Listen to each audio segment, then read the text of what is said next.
Olá, pessoal. Aqui quem fala é Marcos de Sá, escritor, e eu tô dando início nesse momento à minha primeira live, a live de entrevistas, com pessoas, com personalidades do cinema, da literatura, da educação, que pode estar nos ensinando algo, né? Essa é a nossa live Cinema, Literatura e Educação, é a live de número um. E hoje a gente vai receber o Ayrton Souza. E daqui a pouco eu vou estar falando mais sobre ele. Vou uma descrição. Eu sou um homem negro, tenho um cabelo curto, castanho escuro. Estou usando um roupão de frio azul, caramelo e branco. Estou com fones de ouvido e ao meu fundo tem uma parede branca com post-its coloridos, amarelos e azuis ao fundo. E, e essa ideia de fazer essas lives, né, foi para interagir, né, para trazer mais histórias sobre pessoas que trabalham com cinema, com educação, com literatura, que possam nos inspirar. E eu vou estar lendo aqui a biografia do Ayrton, estou esperando ele entrar, aguardando o Ayrton entrar. O Ayrton ainda não entrou. Enquanto isso, eu vou ler aqui a biografia do Ayrton Souza para que vocês conheçam mais sobre ele. O Ayrton Souza é natural de Marabá, Pará. É poeta, professor e pesquisador. Publicou 45 livros entre poemas e literatura infanto-juvenil, além de participar em mais de 120 antologias literárias.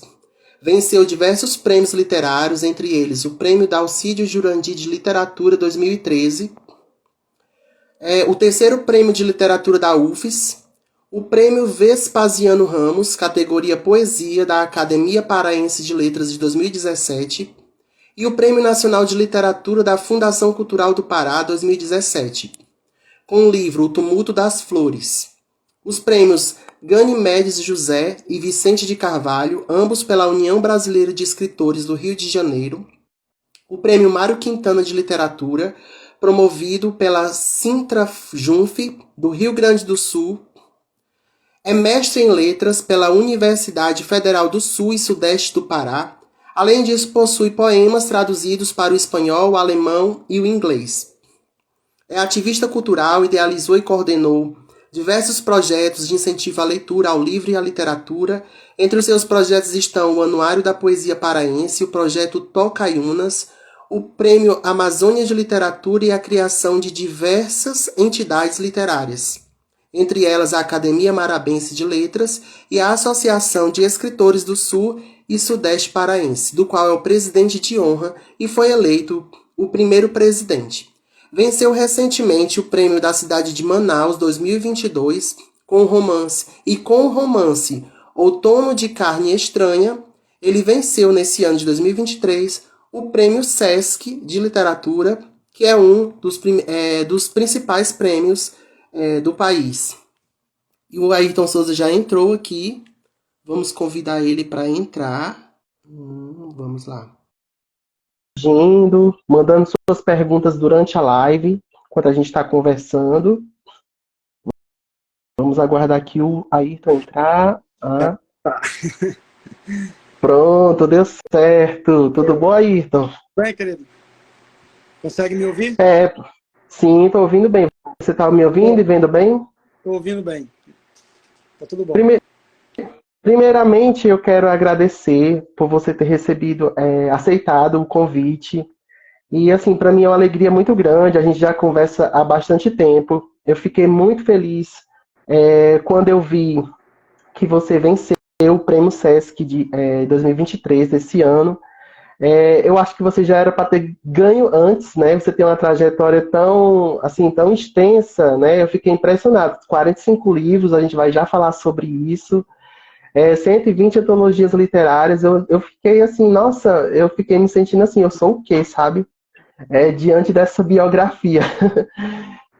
Começar aqui o nosso papo. Primeiro, eu queria te agradecer pelo convite, dizer para mim que é uma alegria imensa poder fazer uma live contigo, começar esse projeto junto contigo. Eu acho que quanto mais a gente conversa de literatura, de livro, leitura, mas é essencial nesse país, que nós estamos nessa luta, né? Eu, você e várias outras pessoas tentando formar leitores, que eu acho que a nossa grande tarefa nesse país é melhorar ele, sobretudo através do livro, da leitura e da literatura, que é a nossa ferramenta de transformação social. Então, eu queria te agradecer. Muito obrigado pela possibilidade de estar aqui para a gente conversar juntos. Bem, eu falo daqui de Marabá, no Pará. É o lugar que eu nasci, também é onde eu moro há 41 anos, que é praticamente a minha idade. Eu venho de uma família extremamente pobre, né? E através da educação, sobretudo da escola pública e do acesso depois, mais tarde, ao livro, à leitura, eu consegui transformar a minha vida e transformar a vida de algumas pessoas próximas de mim. Então, eu tenho uma dívida com o livro e com a leitura.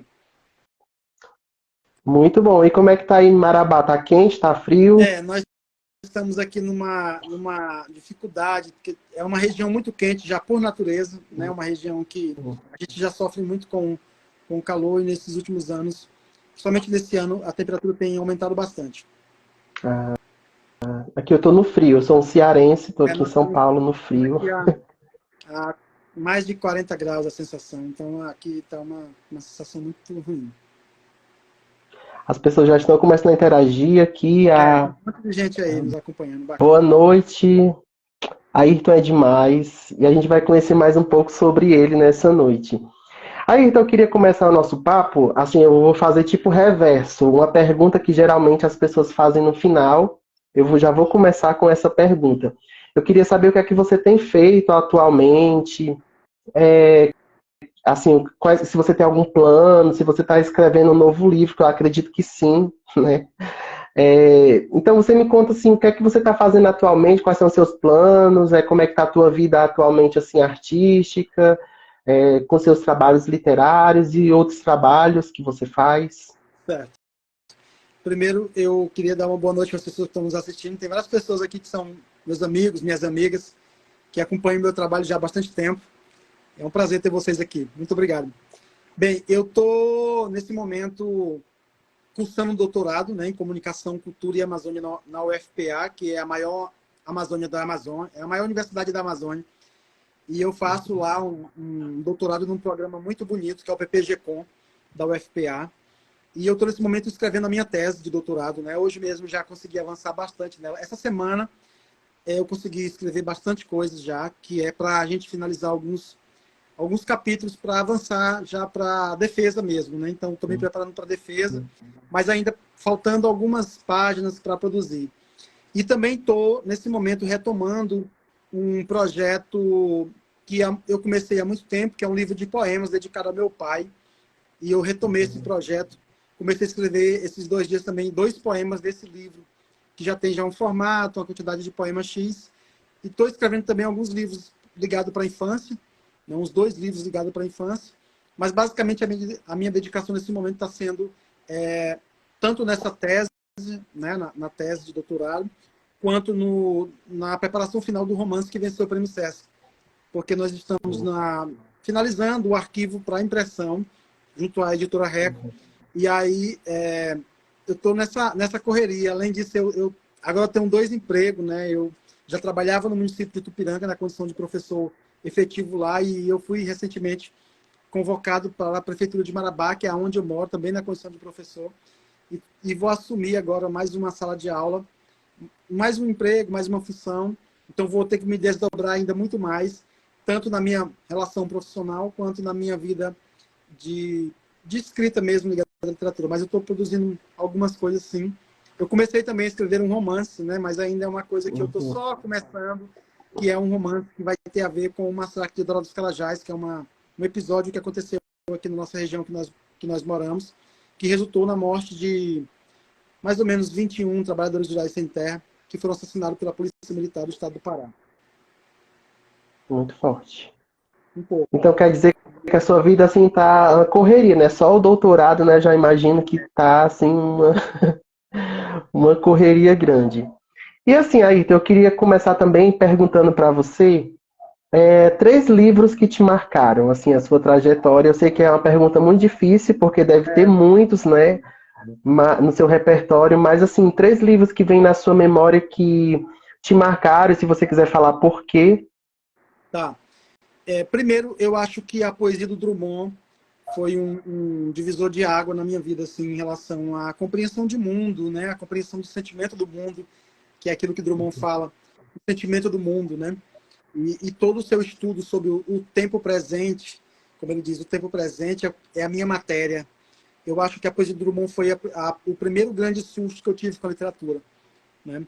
E o segundo grande susto vai ser praticamente os 100 anos de solidão.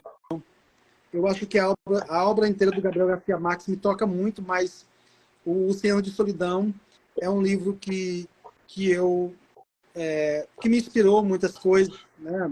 Me mostrou muitas coisas sobre a vida, sobre o Brasil, sobre a América Latina como um todo, e também sobre a literatura, né? Como fazer literatura. E o Grande Sertão Vereda, que é uma referência para a gente. Eu acho que o Grande Sertão Vereda também é um livro muito forte, né?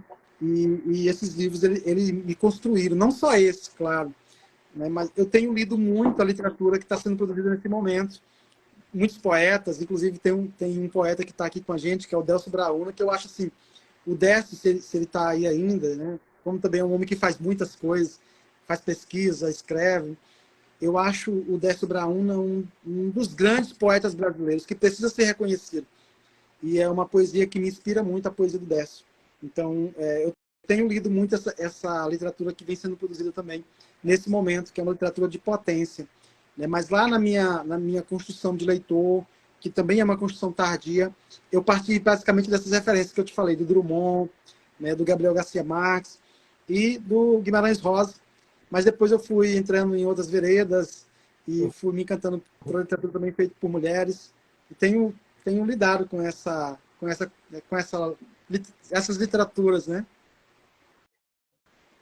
Eu já cheguei a comentar contigo, né, que eu acho que já li uns 3 livros seus, infantis e Aham. infanto-juvenis, e, assim, eu fico impressionado com esse seu lado poético, ele é muito forte, né, até mesmo nos livros infantis, eu até comentava, eu não sei se eu já cheguei a comentar, que quando eu estava lendo os seus livros, até mesmo os infantis, Aham. às vezes eu tinha que parar na página para refletir, sabe? Sabe aquele momento que você lê, aí você tem que parar para, tipo, administrar o que você acabou de ler, porque você tem essa coisa poética, assim, muito forte, né? Eu percebo muito isso.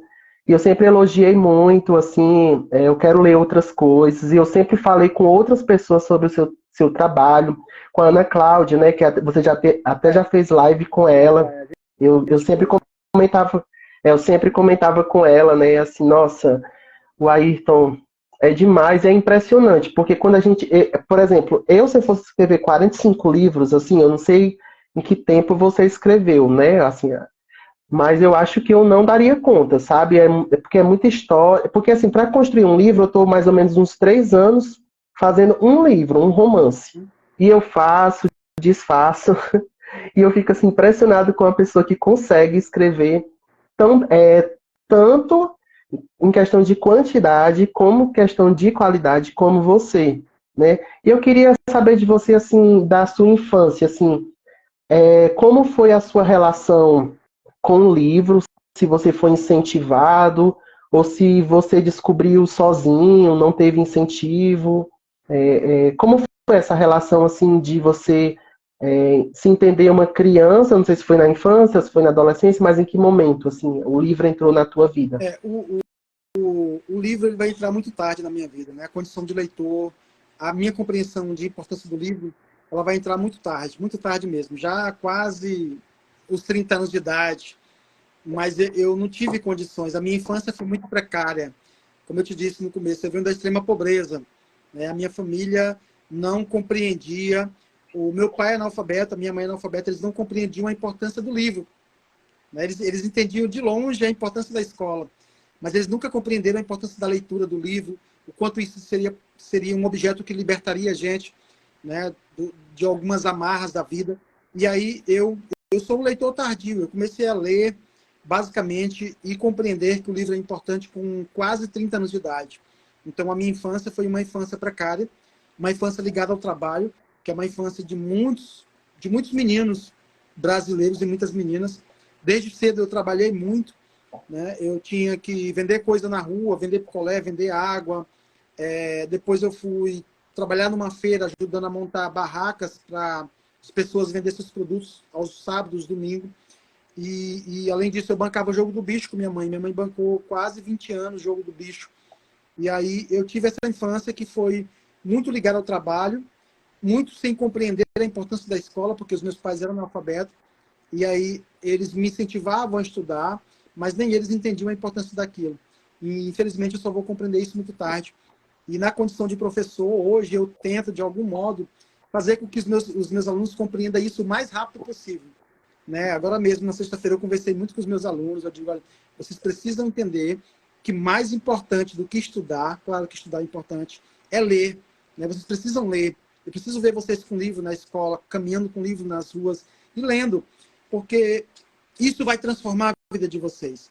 E aí eu tento implicar isso na cabeça deles, que é uma tarefa dificílima, né? Você conseguir formar leitores.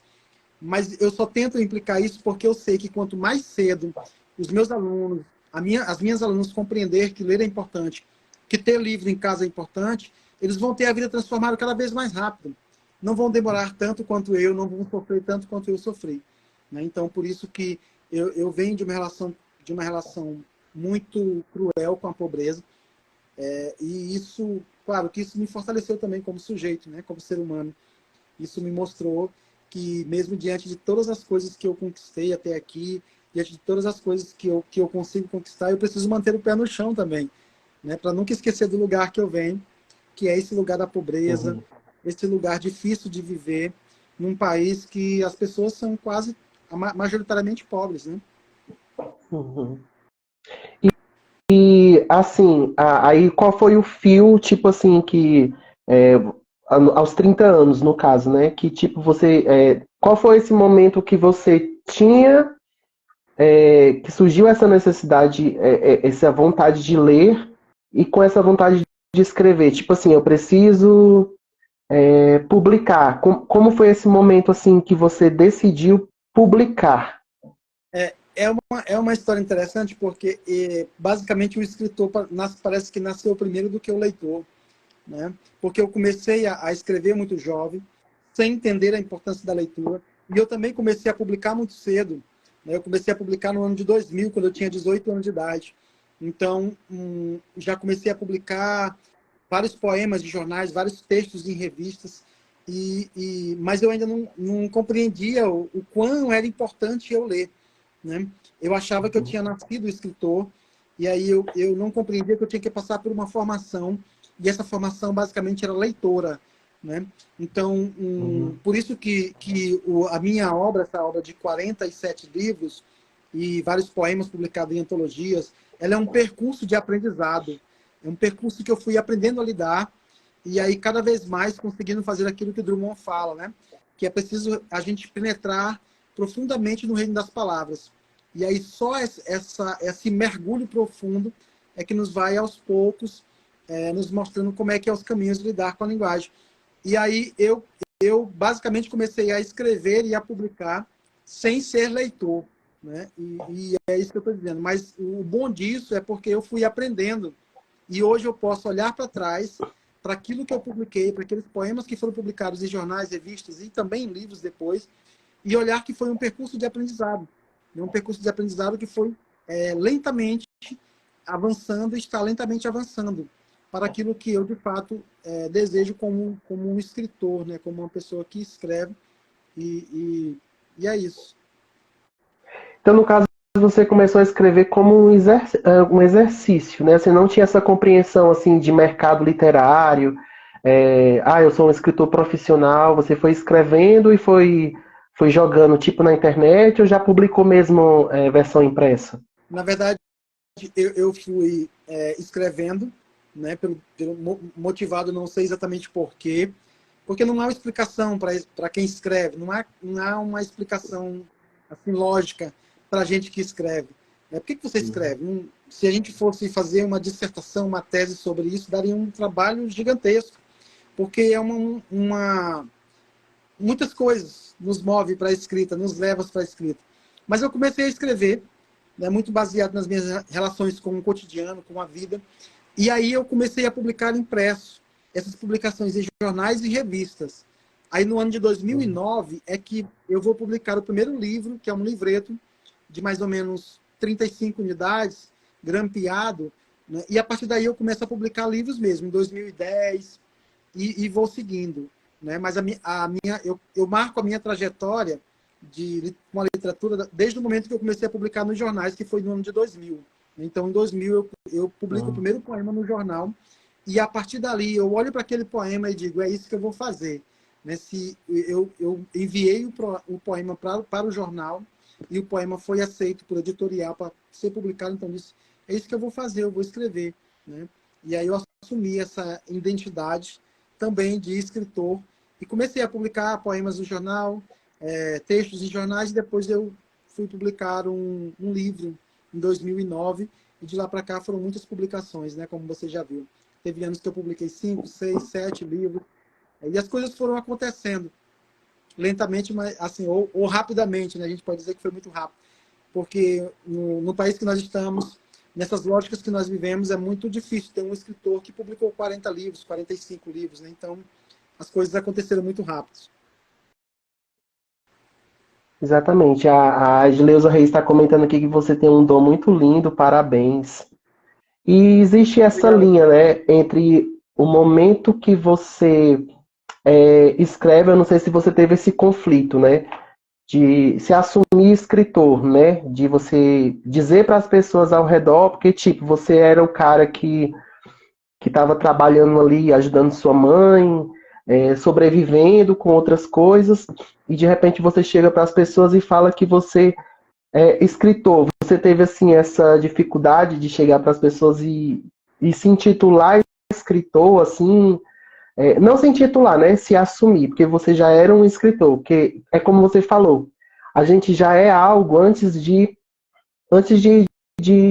assumir, né? Porque é algo que já nos move antes da gente realmente dizer para as pessoas, né?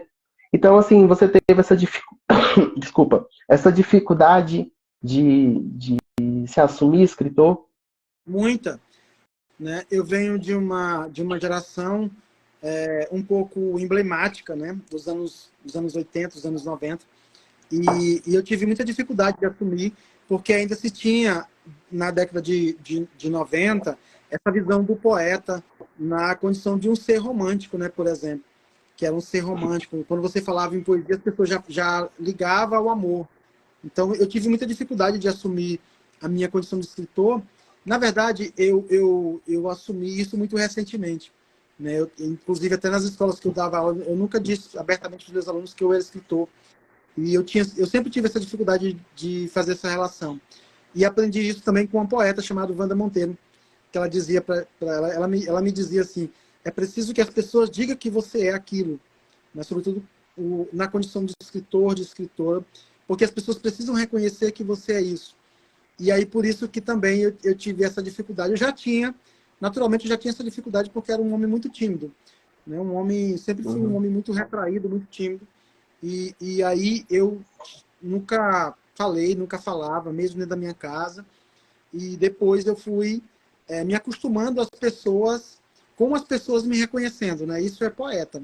Esse cara é poeta. Então, foi aos poucos que eu fui me assumindo a partir desse reconhecimento que as pessoas foram tendo de mim mesmo e me considerando como um poeta, que é aquilo que a Wanda Monteiro me falava. Dizia assim, aí ela me dizia isso, aí é preciso, você não precisa dizer que você é. Né? Eu vejo muito, eu acho corajoso quem diz. Né? E aí ela dizia para mim, você precisa esperar as pessoas reconhecer que você é escritor. E elas vão dizer se você é ou não, a partir do que elas vão ler seu, do que você escreve. E aí eu aprendi isso com ela, essa condição de manter o silêncio nessa situação e aos poucos me reconhecendo como um escritor a partir da minha própria produção e essa produção reverberando nas pessoas, né? As pessoas lendo se reconhecendo ali também, né? naqueles textos. Engraçado, na semana passada eu tive um encontro com a cineasta, né, Patrícia Lobo, e ela confrontou a gente com a mesma questão, né? Ela disse que por que que a gente tem tanta dificuldade de se assumir artista, né? De dizer que nós somos artistas, né? E aí eu me lembro que quando eu cheguei em casa eu até mudei o meu perfil na bio do Instagram. A primeira coisa que eu coloquei, que está lá na minha bio hoje, é artista, né? Porque nós somos artistas, né? Nós somos escritores. Eu acho que é porque, eu não sei, né? As outras pessoas, vou falar por mim.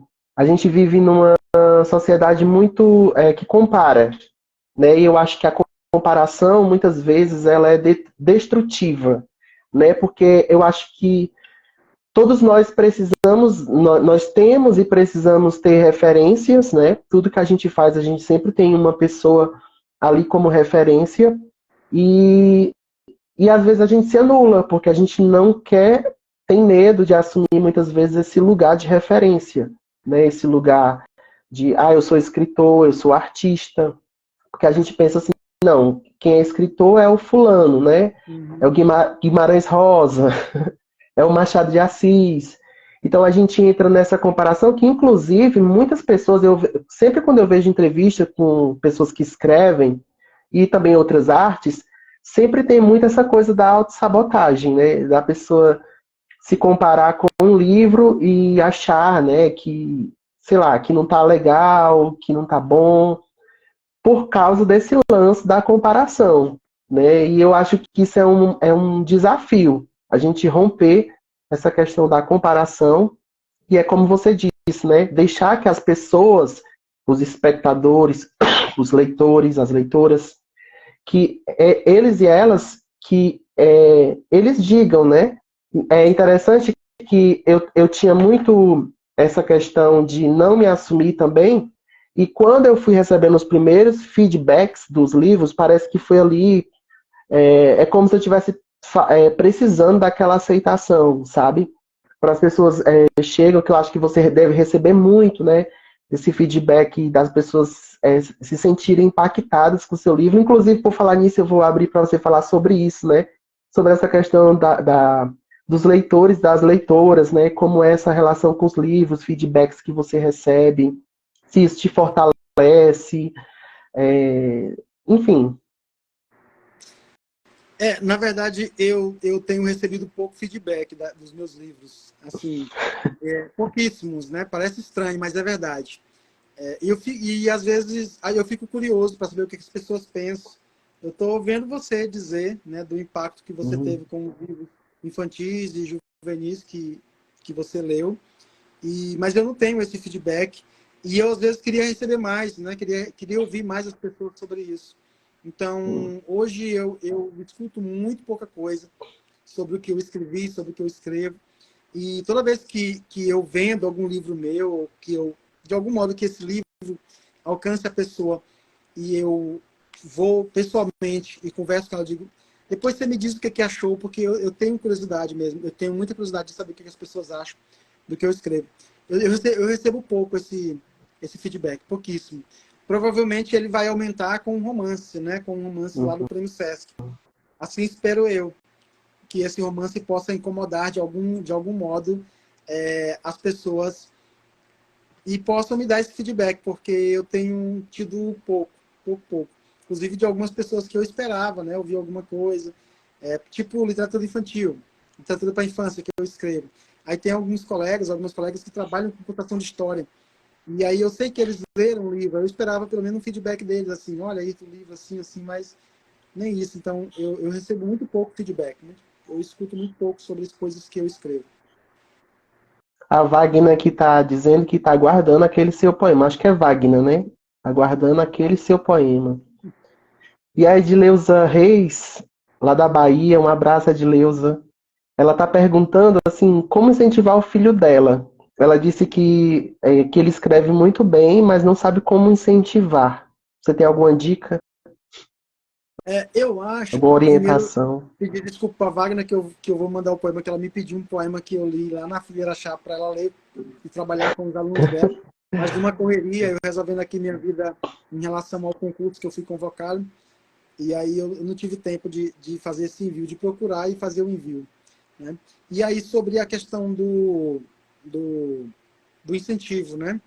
eu acho que o que a gente pode fazer hoje pelos nossos parentes é começar a montar uma biblioteca particular, por exemplo, em casa, Uhum. né? Começar a montar um acervo.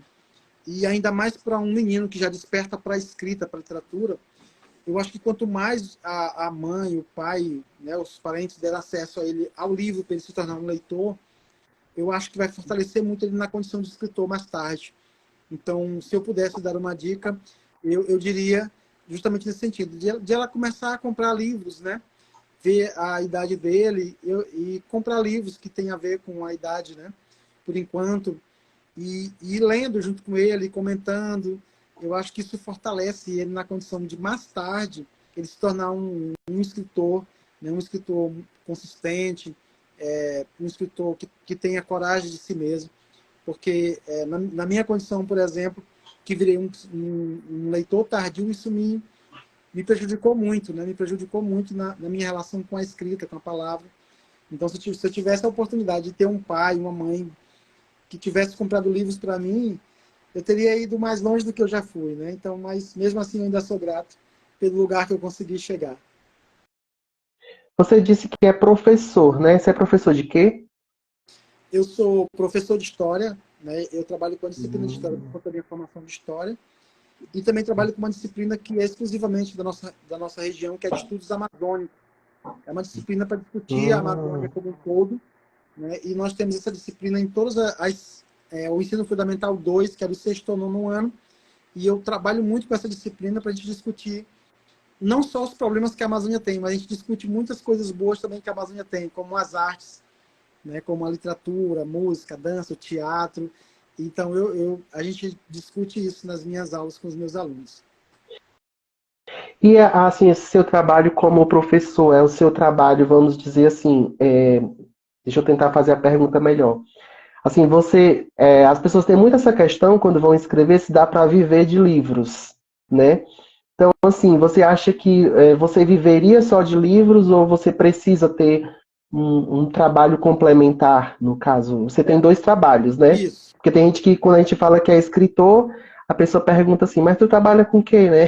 Como se escritor não fosse um ofício, uma profissão, né? Então, assim, na verdade, você tem dois trabalhos. Mas o que é que você diz sobre essa questão de viver de livros, se você fosse viver só de livros? Os meus alunos aí, minhas alunas comentando. Então, assim, um abraço para elas, para eles e para a Inar, que foi minha aluna no ano passado, se eu não me engano, lá no Irmã Teresa.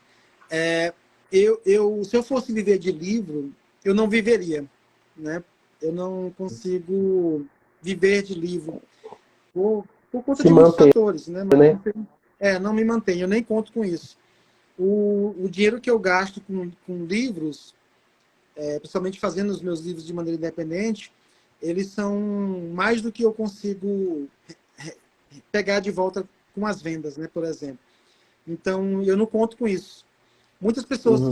que não me conhecem, não conhecem a minha vida, acham que eu vivo de livro, né? Uhum. A minha companheira mesmo já teve que conversar com pessoas, porque colegas dela de trabalho e colegas de trabalho dela acham que eu vivo de livro, né? Então, os meus colegas de trabalho também acham que eu vivo de livro. Muitos já falaram para mim, mas tu tem os livros, né? Tu tem os livros. Aí eu digo, meu amigo, se eu fosse viver de livro, eu já tinha perdido minha família, eu tinha perdido meu casamento, eu estava morando na rua, porque eu não vivo de livro, eu não consigo viver de livro. Primeiro, por muitos fatores, né? Eu publico os meus livros em pequena tiragem, a maioria são independentes, eu tenho que fazer a venda, a distribuição, enviar pelos correios, e a visibilidade é muito pequena, né? Então, eu acho que a minha dificuldade é a dificuldade de 98% dos escritores e escritoras brasileiras, que não dá para viver de livro, você tem que ter um emprego, você tem que ter um emprego, você tem que trabalhar, sendo que também, esse, como você disse, né? O trabalho com a arte é um trabalho que seria ótimo se a gente pudesse viver dele, né? Se a gente pudesse viver dos livros, da dança, do teatro, seria maravilhoso. Mas é as dificuldades que você enfrenta. Por exemplo, tem que fazer uma vaquinha para organizar um prêmio literário, né? Que você organiza, que é um prêmio lindo, que é o Book Brasil, mas não Uhum. tem condições de arcar com os custos, com o prêmio, com tudo que acontece ao redor do prêmio. E é isso, essas dificuldades que nós enfrentamos. Nós não temos condições, nós temos que ter esse emprego formal para além da arte que nós já lidamos como trabalho mesmo. Então, por isso Ou então eu fazer trabalho outro. e eu vivo do meu trabalho, basicamente. Ou então tem outros trabalhos paralelos, né? Tipo, você escreve, mas você dá palestra, faz uma revisão. Tem que ter esse trabalho paralelo, né? Para conseguir se manter financeiramente, né? Principalmente aqui. Eu não sei se principalmente, mas aqui no Brasil, essa semana agora, uma pessoa me mandou aqueles rios, né? Que o pessoal tá mandando agora. De uma pessoa ensinando como é que você baixa qualquer livro e transforma ele em PDF, né? Tipo, não precisa comprar, né? E aí tem muito aquele argumento, né? Ah, mas é porque eu não posso comprar. Que a gente sabe que existe, né? Existe essa realidade de pessoas que realmente não podem comprar uns livros. Mas só que existe também essa prática, né, do PDF, porque as pessoas essa, têm essa ilusão de que o escritor ele é muito bem pago, né? De que ele é muito, que ele se mantém, sabe? E eu penso muito assim, mesmo que você lance um livro, sei lá, esse livro venda 10 mil cópias e você tenha, sei lá, um lucro muito bom, mas tipo, mas como é que você vai se manter depois, sabe? Porque acaba, né? Mesmo que você venda 10 mil cópias, se torne um best-seller, o trabalho do artista é algo que tem que ser recorrente. Você tem sempre que estar ali fazendo uma coisa e pensando no plano B, no plano C, D, até no Z, né? Porque você não pode confiar só naquilo que está ali, naquilo que às vezes está dando certo, porque a gente sabe que aquilo ali acaba, né? Então, as pessoas ainda têm essa ilusão, né, do artista de modo geral, né, da música, da literatura, do cinema, né? Então, ainda existe essa ilusão e ainda falta muito incentivo da parte das pessoas, né? Essa coisa de adquirir um livro, apoiar as pessoas de perto, Uhum. né? Eu mesmo costumo dizer assim, eu não sou, quando eu não sou de um círculo de pessoas que gostam de ler, né? A minha família, eu acho que nunca ninguém da minha família leu o meu livro, sabe? Eu não tenho amigos, assim, meus amigos mais próximos são pessoas que não gostam de ler, acho que alguns até adquirem o livro, mas nem lê, sabe? É só aquela coisa mesmo para ajudar e tal. Então, assim, a gente tem que fazer tipo esse trabalho mesmo de buscar de longe, que eu costumo dizer que as pessoas que são as minhas leitoras mesmo, que é aquelas que, eu quero o próximo livro, geralmente são pessoas de longe, né? E isso é uma construção, né? Para chegar nessas pessoas é uma construção, é um trabalho de divulgação que muitas vezes a gente investe muito mais do que recebe. Eu super entendo essa sua fala, apesar de eu só ter 3 livros publicados, mas eu entendo muito essa sua fala quando você diz que você às vezes gasta, né, muito mais do que aquilo que vem de devolutiva, né? Porque a gente que é artista tem que ter esse trabalho de divulgação, né? A gente tem um período que a gente passa da vida que tem que divulgar muito para poder tentar se consolidar, né? Enfim. Mas deixa eu te perguntar, já quem está falando disso, qual é a sua maior dificuldade assim, no seu trabalho de maneira geral? Assim, é tempo, falta de incentivo, assim, o que é que você enxerga assim no trabalho literário que é a sua maior dificuldade? Na verdade, eu até tinha tempo, né? Antes de assumir esse outro emprego, porque eu só trabalhava 2 dias da semana, então eu tinha bastante tempo. Tinha mais preguiça do que tempo, na verdade, de escrever, Uhum. né? Como eu nunca encarei a literatura como uma profissão, apesar de reconhecer que ela é um trabalho, mas eu nunca encarei aquilo como algo da minha profissão. Eu encaro mais o meu trabalho mesmo de professor. Então, ultimamente, eu tenho gastado mais tempo limpando a minha casa, lavando as louças para ajudar a minha companheira que trabalha muito, do que escrevendo, né? Eu escrevo muito pouco. E aí, o que acontece? Eu não sei como vai ficar minha vida a partir daqui, assumindo esse outro emprego, né? E essa vontade Depois que eu ganhei o prêmio Sesc, eu renovei uma força e uma vontade de continuar escrevendo, principalmente romance, e de me assumir de fato como um escritor profissional. Não sei se eu vou conseguir, né, fazer isso, de me assumir na condição de um escritor profissional que tem que cumprir horários, de estabelecer metas de escrita, porque eu nunca tive isso. Eu sempre fui escrevendo, produzindo, mas eu nunca tive assim metas, horários para acordar, horários para dormir, para ter que escrever aquele momento. Eu nunca me organizei dessa maneira, então eu nunca tive dificuldade nesse sentido, porque tempo eu tinha mais preguiça do que tempo, né? Propriamente dito. Mas eu acho que a falta de incentivo, ela é um problema seríssimo no nosso país, né? Que começa na nossa casa, no bairro, na cidade como um todo, no governo, né? Nos governos que existem. E você toca num assunto muito sério. A gente precisa botar essas pessoas para adquirir o que a gente produz, né? Fazer elas comprar mesmo, que é uma dificuldade que eu tenho, né? De oferecer. Mas agora eu tenho mais criado coragem e falado para as pessoas comprar. Eu digo para os meus alunos, olha, gente, faz um cadastro assim no site que vende livros, você começa a comprar livros, começa a comprar livros de autores que vocês vão vendo nas redes sociais. Peça para o pai e a mãe de vocês comprar, porque desses alunos que eu tenho, ali, por exemplo, do universo de alunos que a maioria são pobres, né, que não tem condição, mas eu tenho certeza que ali uns 10 a 15 alunos têm condição de comprar um livro por mês. Foi o que eu falei para eles na última aula, agora de sexta-feira. Se você comprar um livro por mês e ler ele, você vai ler 12 livros no ano, o que é um número extraordinário para um país como o nosso. Né? Um número extraordinário para um país como o nosso, que lê muito pouco. Lê muito pouco. Que a gente precisa avançar nos números de leitura. Então, eu acho que a gente precisa, nesse momento mesmo, Marco, fazer essa reivindicação, né, vamos chamar assim, das pessoas ter que comprar o que a gente produz mesmo, e comprar, e ler, e dar feedback. Né? Por exemplo, eu vendo um livro infantil de R$ 30, que é um livro que você sabe, custa 27 no final das contas, para ele ficar pronto, porque você paga ilustrador, paga diagramação, paga toda a ficha catalográfica e ISBN. A impressão é um absurdo. Né? Você imprimir um livro colorido, todo colorido, é um absurdo a impressão. Então, no final das contas, esse livro ele vai sair em média R$ 27 a R$ 28, e eu vendo por 30. Mas a dificuldade é imensa para me vender 100 exemplares do meu livro. Estou até com um livro aqui, Marcos. Esse livro aqui, a Biblioteca Pode mostrar aí. Que está numa edição linda, cara. Foi feita por uma editora, lá de Belém. Aí eu recebi 100 exemplares dele. Rapaz, eu acho que eu nunca vendi dois ou três Qual é o livros título? desses, né? A Biblioteca Está Viva e Agora. Ele é uma história de uma biblioteca que ficou viva pela falta de leitores e leitoras. Os livros vão criar um processo de reivindicação para que as pessoas comecem a ler. Né? Então, assim, mas a dificuldade de você fazer essa coisa girar é terrível.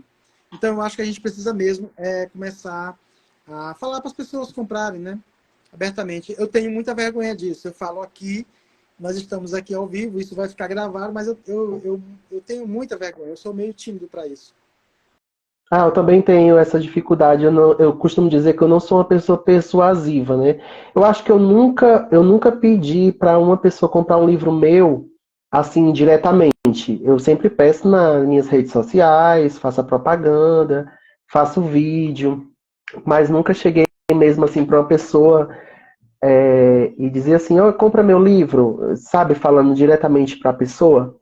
Tem essa dificuldade também, né? Que, assim, hoje em dia fala-se muito sobre isso, né? Sobre o marketing. Se você não é visto, você não é lembrado. E por falar nessa questão de ser visto e não ser lembrado, vamos falar sobre o Prêmio Sesc, né? O Ayrton Souza, vencedor do Prêmio Sesc 2023, na categoria de romance, com o livro Outono de Carne Estranha.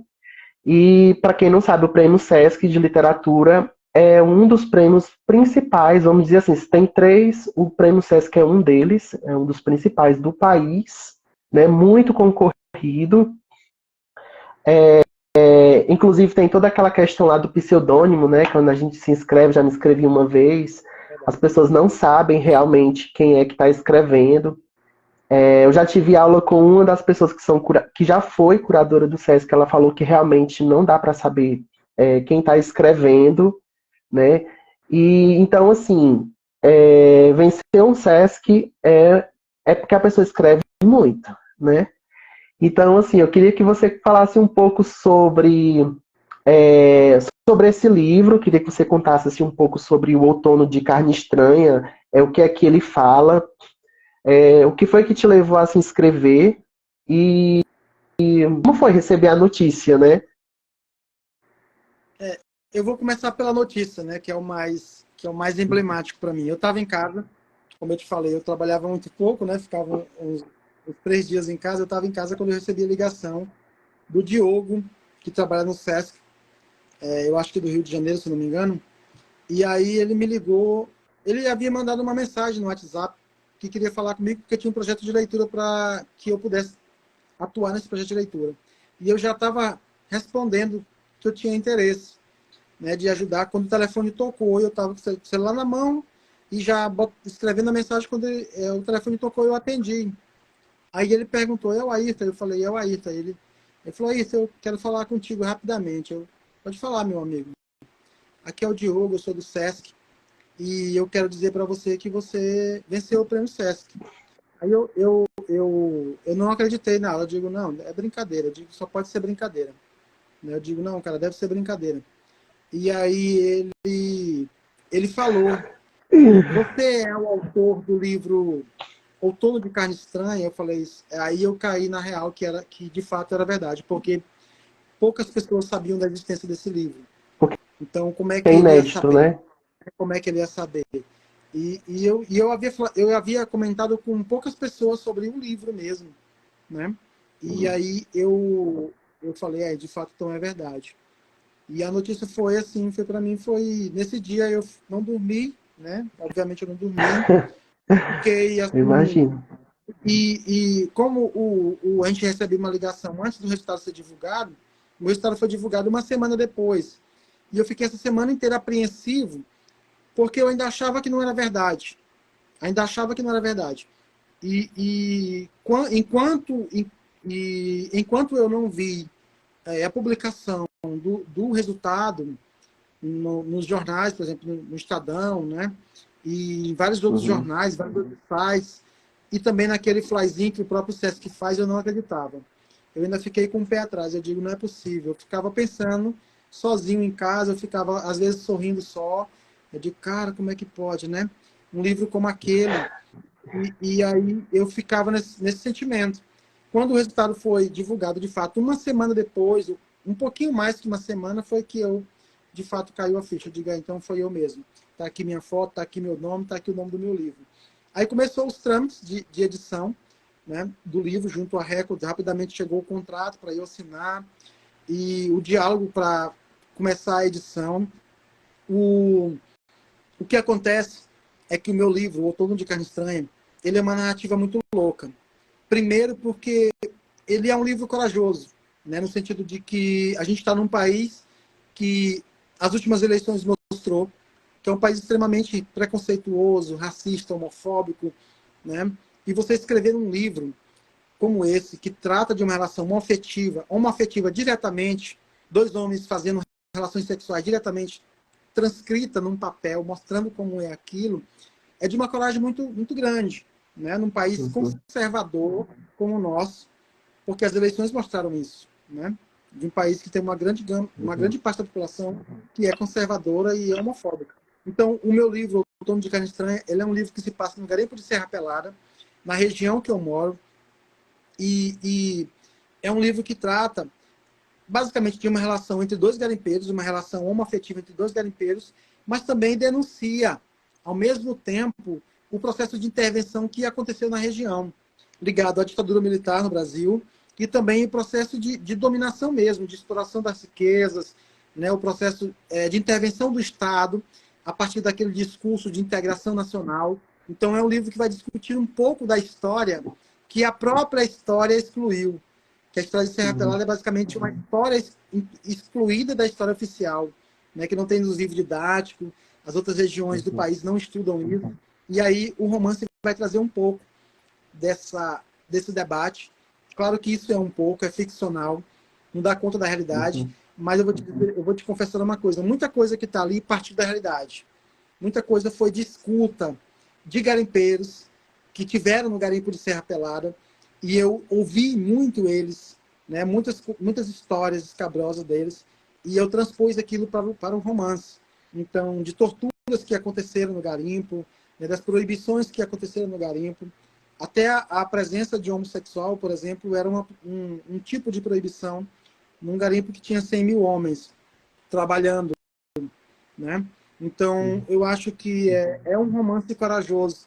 Eu estou muito ansioso para que ele saia, para que as pessoas possam lê-lo e dar o feedback, né, dessa história para que a gente possa entender um pouco, porque às vezes eu olho também e nem eu compreendo exatamente o que tem ali em algumas partes. Algumas partes eu compreendo, né, mas algumas partes eu ainda fico me perguntando como tudo aquilo foi feito a partir dessa coragem de você transpor para o romance essa relação de amor, né, de um amor basicamente proibido, mas também de um amor muito carnal. A gente vai ver essa presença desse amor muito carnal. Além disso, sabe, lendo quem? Castro Alves. Eu acho, por exemplo, que o Castro Alves é fenomenal, mas também eu aprendi isso lendo Jorge Amado, lendo vários outros escritores que fazem isso muito perfeitamente, o José Sarney também, e eu fui aprendendo isso com a leitura, né? Como transpor aquelas relações de afeto, de amor, e para o papel mesmo, né? Para o romance. E essa relação com as aulas de história, ela te ajuda, né? Você ensina, mas ao mesmo tempo, assim, aviva, né? Essas questões históricas, né? Que te ajudam a compor as narrativas, né?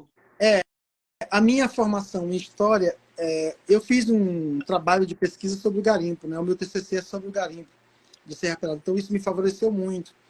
E eu fiz muita pesquisa também, visualizei muito material que tinha a ver com o garimpo, e isso facilitou bastante, né? Fora isso, a minha convivência com o meu garimpeiro, que era o meu pai.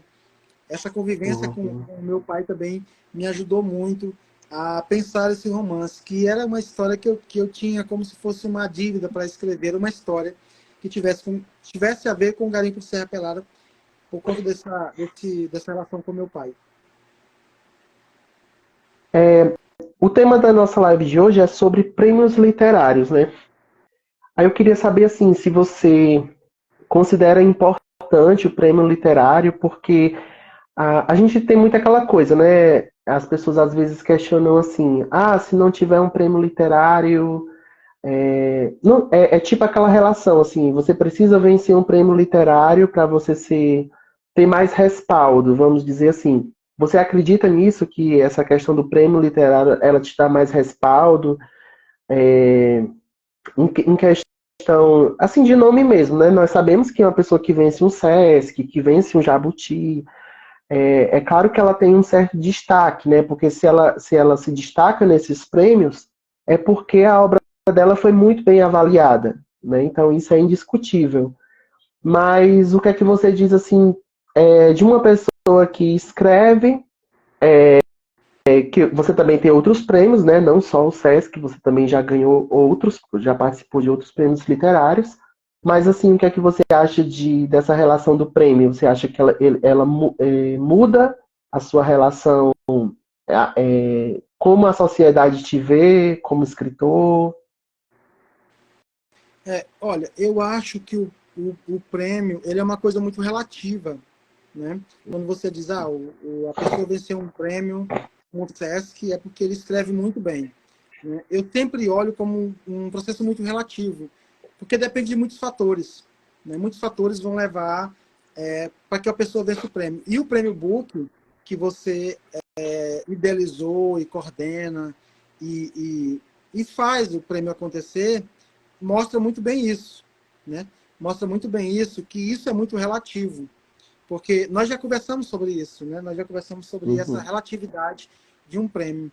E eu não consigo jogar toda a responsabilidade de um reconhecimento de um autor, de uma autora, em cima de prêmios literários, porque não são eles que vão definir, de fato, essa qualidade, Qualidade. mas a obra em si vai dar conta de responder.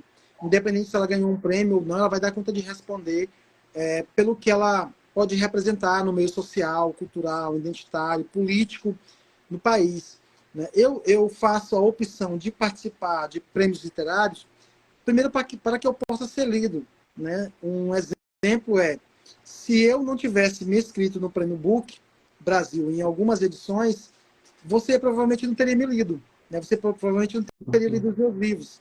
Então é o Prêmio Book que vai me dar essa oportunidade de eu ser lido por você, pelas pessoas que vão compor o jurado. Né? Então, o que me motiva a participar dos prêmios são basicamente essa possibilidade das pessoas poderem ler o que eu estou escrevendo. Então, ganhar ou perder é uma coisa que é muito relativo. E não dá para jogar essa responsabilidade do livro, ou do poema, ou do conto, da crônica, ou de qualquer outro tipo de gênero sobre o prêmio, né? Dizer que o prêmio vai validar aquilo.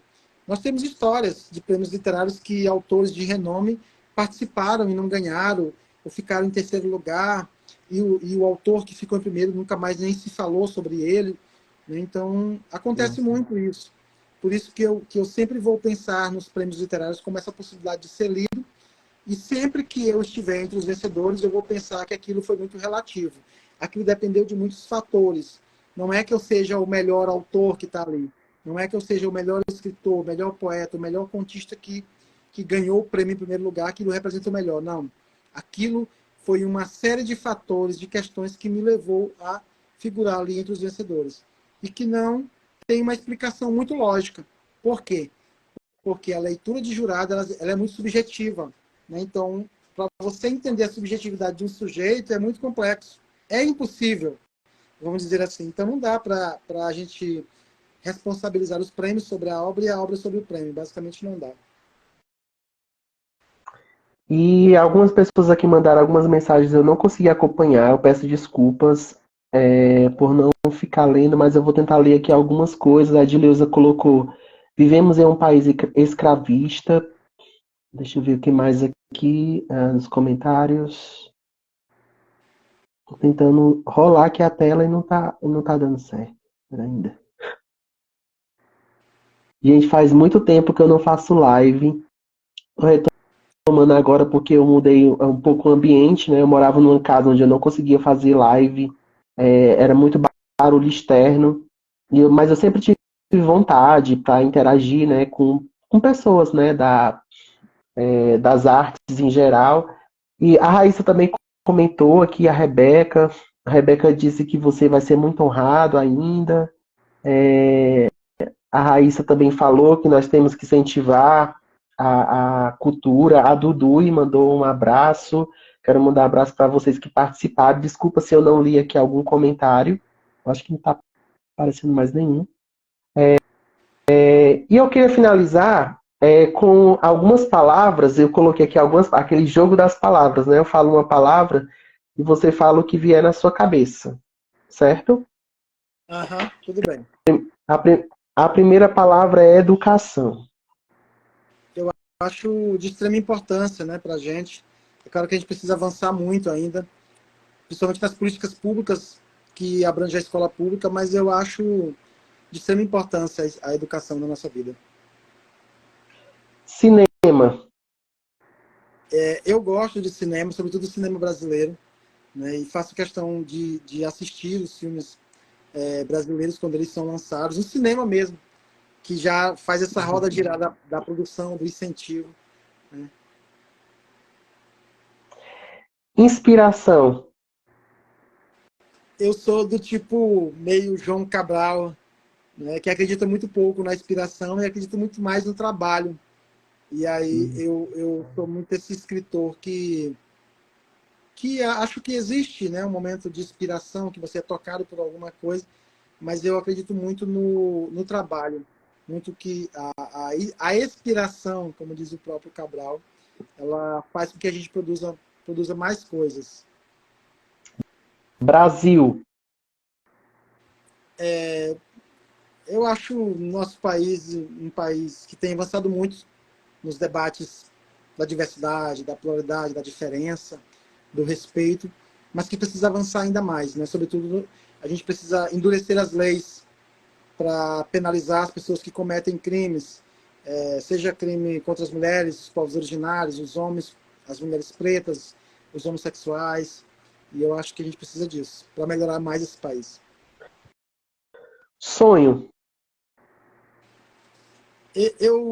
Como eu já fui um pouco longe demais, eu tenho sonhado muito pouco, né, em relação à literatura, claro que a gente que é pobre vive sonhando, mas eu sonho muito pouco hoje, porque eu acho que já fui muito longe. Medo. Eu nem sei dizer assim, basicamente, né? Eu não sei. Ultimamente, nos últimos anos, eu tive muito medo de o Brasil entrar, por exemplo, numa ditadura, né? Da gente perder o nosso processo democrático, que foi uma coisa que eu passei 4 anos, mais de 4 anos, tendo medo disso. Mas hoje eu já não tenho mais medo, né? Já vejo que as instituições conseguiram funcionar e se reorganizar para que isso não aconteça. Alegria. Eu acho que, por exemplo, toda vez que eu figuro entre os vencedores de algum prêmio, eu me sinto muito feliz também. Um colega até comentou comigo, tu fala aquilo, às vezes é da boca para fora. Não, mas de fato eu fico muito feliz mesmo de poder ver meu nome, ver o nome da minha cidade, nos resultados de algum prêmio, né? Não que eu espera por isso, mas isso me traz muita alegria. O Pará, ele ainda é um pouco, eu não sei se um pouco ou se um muito, né? Estou sendo modesto, ainda afetado, né, com as políticas públicas, né? Assim, quando a gente está falando de um âmbito nacional. Eu escuto muito isso em relação ao cinema, né? Uhum. Que muitas vezes, quando tem essas divisões, né, para as regiões do Brasil, a região norte, né, ela sempre está, é sempre assim, vamos dizer assim, mais esquecida, né?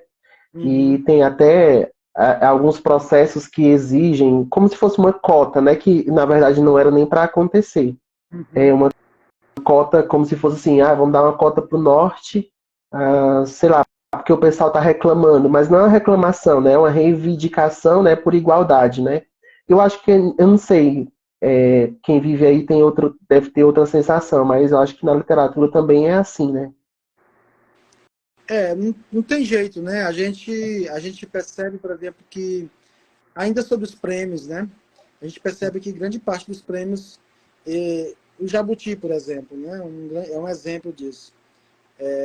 São pessoas que ganham, geralmente são das regiões mais centrais, né? Não tem jeito. Então a gente ainda continua reivindicando muito acesso, muito reconhecimento pelo nosso trabalho, né? E eu acho que essa reivindicação ela é legítima e nós continuamos ainda, né, fazendo essa parte de militância mesmo, porque de fato é aquilo que você falou, não só no cinema, mas em todas as áreas o Pará ele é muito esquecido da política pública. Eu acho que a política pública mais efetiva que nós tivemos foi a Lei Aldir Blanc, né, que conseguiu promover muita coisa, inclusive eu publiquei 2 livros através da Lei Aldir Blanc. Então, eu acho que a gente precisa de políticas públicas muito parecidas com a Lei Aldir Blanc, para que ela mesma chegue de modo efetivo nos estados, nas cidades, e que os atores, artistas, consigam se mobilizar para captar esse recurso e produzir o seu trabalho, né? Mas ainda é muito, muito lento ainda essa participação mais efetiva.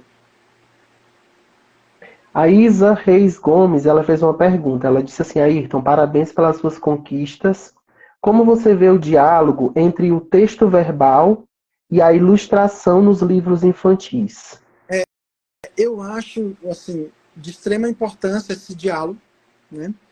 Até porque as ilustrações, eles vão mostrar de um modo visual, principalmente para as crianças que ainda não tiveram acesso à palavra, não conseguem decodificar palavras, compreender. Eu acho que isso vai favorecer no processo de leitura, né? E o diálogo é imprescindível do texto com as ilustrações, né? Com o processo.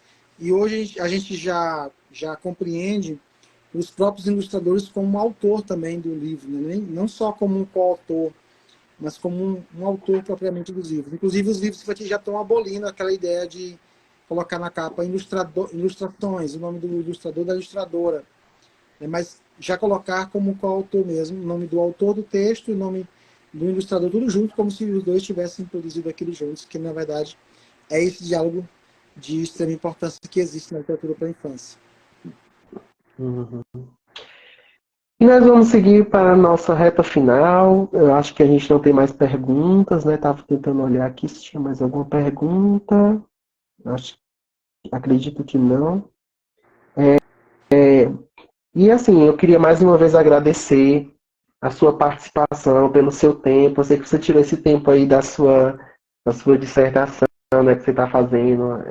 Deve estar muito assim, muitas coisas na cabeça, né, para concluir. E eu quero agradecer demais a sua disponibilidade. Fiquei muito feliz de começar essa primeira live com você, né, que é uma pessoa que eu já admirava antes, né. Não foi só porque você venceu o SESC, né? Porque eu acredito que às vezes você está recebendo muito convite, né? Depois do SESC, né? E eu já conhecia você antes, já admirava, já tinha falado isso antes. E para mim é uma honra estar começando com você. Como eu disse, né? Vou começar com grande estilo. E é isso. Eu desejo muita sorte na sua jornada.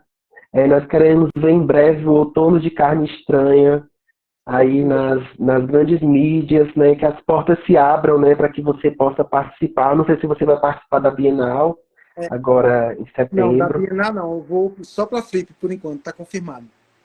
É a Flip do Rio de Janeiro, né, Itarati, né? Uhum. Só para a Flip. Muito bom.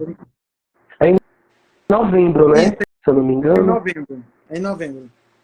Muito Entre bom. o dia 22 mais ou menos de novembro.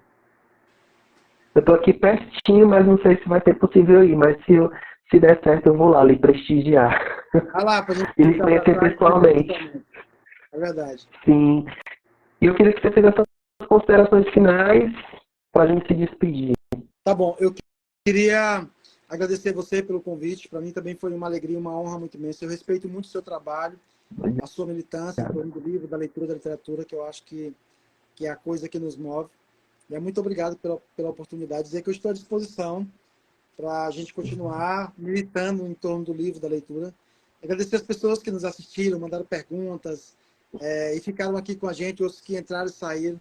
Muito obrigado por essa cumplicidade dessa noite maravilhosa. Para mim foi uma experiência maravilhosa poder conversar contigo, realimentar algumas coisas sobre a minha memória em relação ao livro, à leitura. Então, eu te agradeço muito. Muito obrigado mesmo, meu irmão. Eu que agradeço, a gente vai continuar se mantendo em contato, vou continuar lhe acompanhando. E assim, vocês que assistiram, né, se tiver alguma sugestão de live com alguma pessoa, vocês marcam a pessoa lá no post, né, para entrar em contato.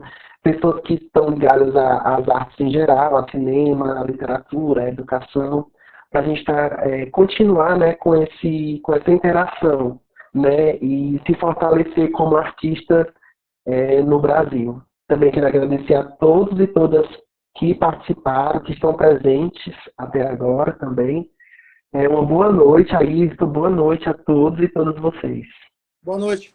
Fique com Deus. Se Grande, cuidem. Um abraço. grande abraço, gente.